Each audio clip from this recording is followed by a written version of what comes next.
Hello বন্ধুরা, কেমন আছো তোমরা সবাই? আমি সাগরিকা আবার একটা নতুন ভিডিও নিয়ে তোমাদের সামনে চলে এসেছি। কিছুদিন আগে আমি ইডলির ছবি পোস্ট করেছিলাম, তো ওখানে অনেকেই কমেন্ট করেছো যে কীভাবে ইডলি বানাতে হয় জানো না। খুবই সহজ পদ্ধতি, তাই তোমাদের জন্য আজ আমি এই ভিডিওটা নিয়ে এসেছি। দেখো, প্রথমেই দেখলি চাল ভিজিয়ে নিয়েছিলাম আর ভিজিয়েছিলাম বিরির ডাল। ঠিক আছে, এই বিরির ডাল ভিজিয়ে নিয়েছিলাম। এইটা ভিজিয়ে কিন্তু আগের দিন রাত্রিবেলা রেখে দিতে হবে। মনে করো পরের দিন সকালে তুমি করবে, আগের দিন রাত্রিবেলা ভিজিয়ে রেখে দিতে হবে। ঠিক সকালবেলা উঠে এগুলো মিক্সার গ্রাইন্ডারে বেটে নেবে। ঠিক আছে, এই দেখো বেটেছি, কত সুন্দর পিনট হয়েছে দেখেছো। বাটার পরে এটাকে অনেকক্ষণ রেখে দিতে হবে। যদি 4-5 ঘন্টা রাখতে পারো খুব ভালো হয়, আর না রাখলেও কোনো অসুবিধা নেই, খাবার সোডা মিশিয়ে দিতে পারো এর সাথে।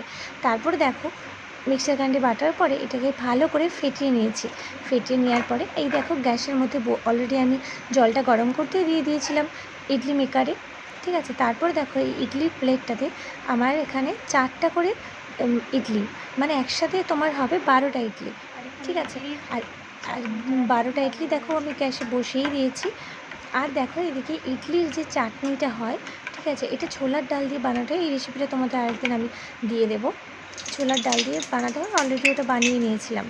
আর দেখো আমি খাবার সোডা দিন বলে সেরকম খুব একটা ফুলেনি, আর এটা অনেকক্ষণ রাখতে হয়, তো নেক্সট টাইম যখন বানাবো প্রথমবারে যে ভুলগুলো হয়েছে অবশ্যই সেগুলো মেনে চলবো। তাই তোমাদেরকে বলছি খাবার সোডা দিয়ে রাখতে পারো। সবথেকে ভালো হয় যদি 6-7 ঘন্টা রেখে দিতে পারো বাটার পরে। ঠিক আছে, এই দেখো আমার ইডলি তৈরি। টাটা।